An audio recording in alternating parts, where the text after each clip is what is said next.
Ceci est le Elgato Wavemic LP pour Low Profile et c'est très certainement le meilleur bras de micro du marché. On en parle tout de suite, c'est parti.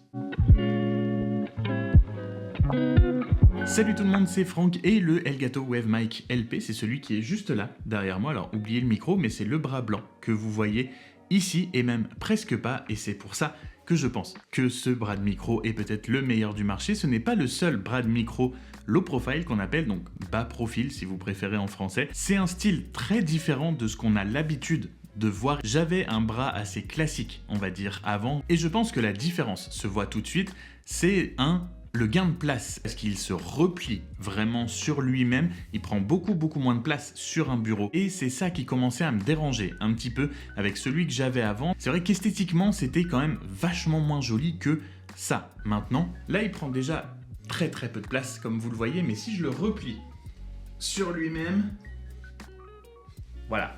Et surtout, je pense que pour les gens qui font des podcasts ou des streams notamment, c'est beaucoup plus agréable en vidéo dans le cadrage. C'est beaucoup plus pratique de pouvoir le dissimuler, beaucoup plus facile à faire sortir du champ et à oublier que c'est là. Ça attire beaucoup moins l'œil, c'est vraiment beaucoup plus pratique, beaucoup plus esthétique et je préfère 100 000 fois, maintenant que c'est sur mon bureau, ce format-là, je pense très sérieusement reprendre les streams en 2025. Donc j'ai fait déjà des petits tests et quand je le déplie, c'est vrai que ça me passe beaucoup moins dans le champ de vision, ça m'attire même moi-même beaucoup moins l'œil. Bref, pour toutes ces raisons, je pense que, non pas spécifiquement celui-là, mais un bras low profile en général est beaucoup plus intéressant à avoir qu'un bras classique. Mais pourquoi avoir choisi celui-là spécifiquement? Vous allez voir qu'il a énormément d'atouts, énormément de très bons points et quelques très petits défauts. Si vous avez l'habitude par ici, on va commencer par le design et la qualité de fabrication de ce Elgato. Sachez que le Wavemic LP fait 100 €. Donc c'est clairement pas le moins cher des bras de micro que vous pourrez trouver, mais c'est pas le plus cher non plus. Et le rapport qualité-prix pour 100 € est vraiment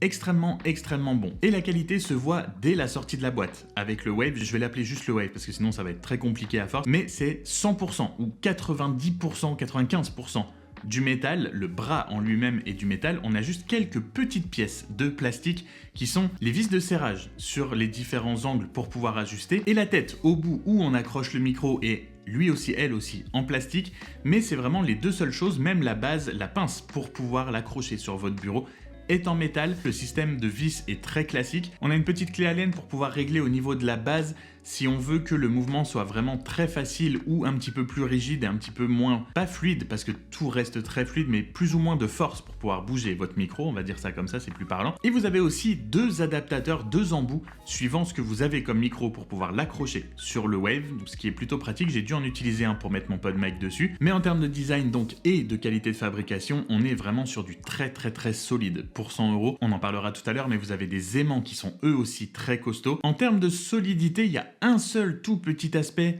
sur lequel j'ai un tout petit peu plus de doute, mais c'est vraiment léger, que le reste, c'est au niveau de la pièce de plastique qui englobe un petit peu justement l'embout, la rotule. Voilà, c'est vraiment tout petit doute, mais je pense, voilà, je me fais pas plus de soucis que ça. Et j'en ai parlé en début de vidéo, je vous ai dit qu'un bras comme ça était plus facile à manipuler, c'était peut-être plus facile à ranger, etc. Donc on va parler de la facilité d'utilisation du Wave, et absolument rien à dire. C'est top notch, c'est fluide comme il n'y a pas, comparé à ce que j'avais avant, ça n'a absolument rien à voir. On a une première vis de serrage au niveau du premier niveau, on va dire de l'articulation du bras pour élever ou descendre le bras de micro. Donc ça, à chaque fois que vous allez vouloir le bouger, il va falloir desserrer pour resserrer. C'est la différence avec la version Pro qui est sortie il y a quelques temps, qui lui a un ressort à gaz un petit peu comme beaucoup de bras d'écran, où là on peut le bouger comme on veut, ça bouge pas. Là, il y a des vis de serrage qui sont très bonnes, ça tient très fermement, il n'y a pas de problème. Moi, personnellement, une fois que je l'ai réglé, je n'y touche plus. Je vais juste le plier, déplier pour pouvoir l'utiliser. Mais sachez que si vous êtes quelqu'un qui le bouge énormément, si vous avez besoin de le replier un petit peu pour le ranger, etc., il faudra passer par la vis de desserrage à chaque fois. Mais vraiment, tout coulisse extrêmement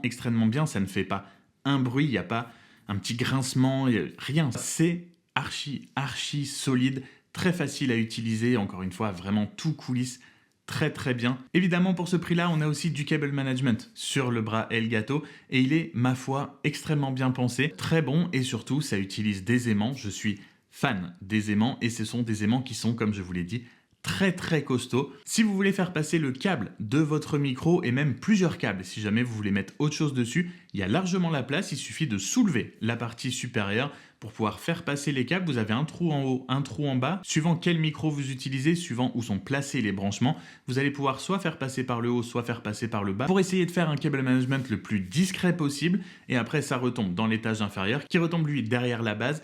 Donc c'est plutôt très discret, c'est plutôt très bien fait. Et surtout, là où on voit que les aimants sont très costauds, c'est que quand vous bougez votre bras, forcément, vous avez du jeu aussi avec le fil et votre connecteur de votre micro.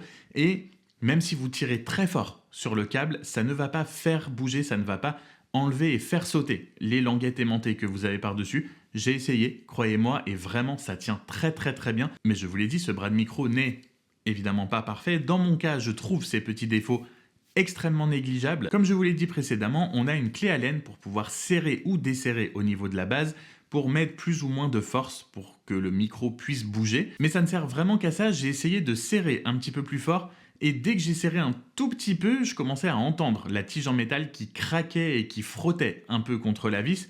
Donc j'ai préféré laisser desserrer un petit peu plus. Et la tige que vous mettez dans la base, elle, il y a un petit peu de jeu à ce niveau-là. C'est vraiment pas grand-chose, mais ça surprend un petit peu. On a l'impression qu'on n'a vraiment pas assez serré ou qu'il y a quelque chose qui va pas.